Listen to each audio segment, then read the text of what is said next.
Kasama po natin ngayon si Sir Rueli Rapsing, ang head nga po ng PDRRMO Cagayan. Magandang umaga po, sir. Magandang umaga po sa inyo, Ma'am Chacha at Sir Ted, at sa inyong mga taga-subaybay po. Oo, good morning po. Sir, ngayon po ba dyan sa inyo sa Cagayan, maulan pa rin po? At kamusta po ang overall situation ng lugar dyan matapos pong hagupitin ni Bagyong Nando? Well, so far, maliwanag na po yung kalangitan namin dito, Ma'am. Wala na kaming nararamdamang hangin at mga pag-uulan po. Ang overall situation po ng lugar, sir, ano po yung pinaka-naapektuhan dyan sa probinsya po ng Cagayan? Well, lahat po ng northern coastal municipalities nakararamdam kilometers per hour natin na hangin, Ma'am. At ang Calayan po, yung nalagay sa signal number 5, more than 200 kilometer per hour na hangin. Sila po yung medyo mas apektado compared sa the rest of the province. Signal number 3 lang, although 100 kilometer per hour din ang naramdaman namin hangin. Yes, Sir Rueli, ano pong barangay o bayan ang pinaka-apektado sa ngayon? Ang municipality po, Island Municipality of Calayan po ang mas affected dahil sa kanila po naglandfall yung bagyong Nando po. So sa ngayon po, dun sa mga taga-Calayan, marami pa rin pong mga pamilya ngayon ang nasa evacuation centers at hindi pa rin po pinapayagan na makauwi itong mga residenteng ito. Yes po, mananatili po yung 3,000 families evacuated sa mga evacuation centers pa natin, Ma'am. I-assess pa ng mga local MDRMO kalagayan po ng kanilang mga lugar po. Diyan po ba sa binabanggit ninyo na Calayan na pinaka-apektado, meron po bang mga areas na sa ngayon po hindi po natin matawagan or unreachable dahil po sa bagyo pa rin?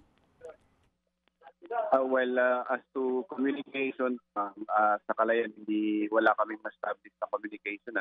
Although, naka-Starlink naman po sila through internet na tatawagan po sila.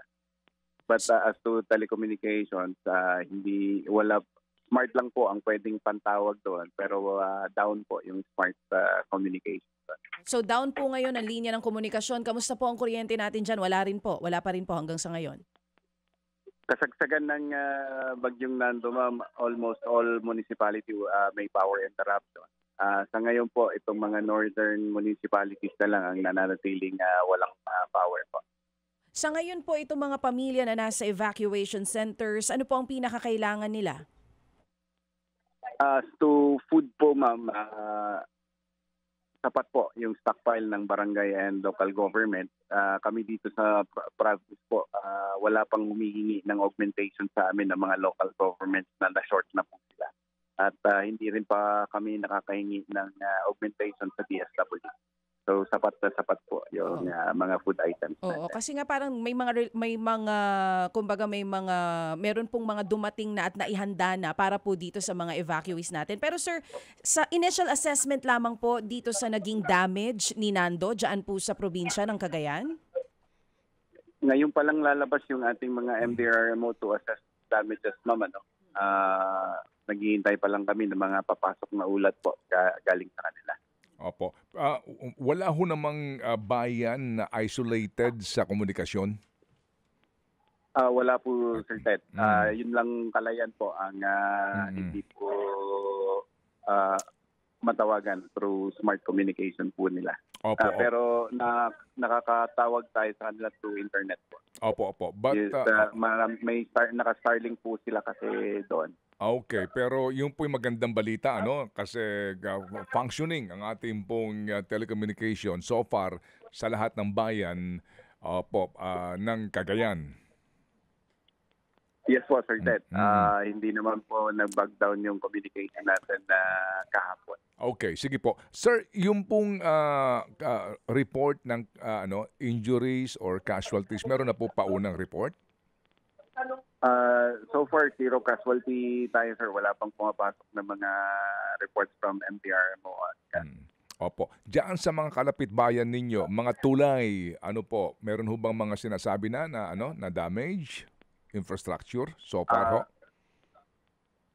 So far as to damages, Sir Ted, ngayon pa lang pala, lalabas okay. yung mga Opo, MDRMO natin. But all roads and bridges po, passable po lahat. Opo. Nasaan kayo kahapon nung kasagsagan po ng bagyo? Gaano po kalakas ang hangin dyan sa inyo? Dito po sa office namin sa Lalo, sir, nasa sentro po kami ng probinsya.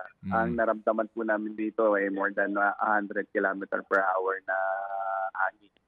Yung, Opo. Hindi naman natanggalan kayo ng bubong. Hindi naman po, sir. Hindi naman, sir. Yung mga coastal municipalities natin, ang maraming lumipad na mga bubungan po. Opo. Sige po. So muli kami makikibalita po sa Rueli ha, at we hope and sincerely pray na wala po kayong casualties dyan sa inyo pong lalawigan. Salamat po na marami, sir. Maraming salamat sa inyo, Sir Ted, Ma'am Chacha, at sa inyong mga taga-subaybay po. Salamat po na marami. Diyan po mga kapatid, naglandfall sa Cagayan. Ito pong si Nando. At palabas nga po ito ng par itong si Nando later in the day. At sana nga po mga kapatid, ito po'y humupa po para hindi na humakapinsala pa na ilang pong mga dadaanan nitong mga bansa. Kasi nag-advise na po ang Taiwan, pati ang Hong Kong, ng kanila pong advisory doon at pinaghahanda ang kanilang mga mamamayan. Mga kapatid, brothers and sisters, saan ka pa? Dito na tayo sa totoo. Dito na tayo sa True FM. Mga kapatid, mag-subscribe and follow po kayo sa social media accounts ng True Network PH. Yan po kami. Hanapin nyo lang True Network PH, Facebook, Instagram, YouTube, TikTok, and podcast. Mapa Apple or Spotify man yan, mahahanap nyo kami. Lahat ng mga napapanood at napapakinggan nyo po sa programa, nasa social media accounts namin yan. So, paano mga kapatid? See you sa social media!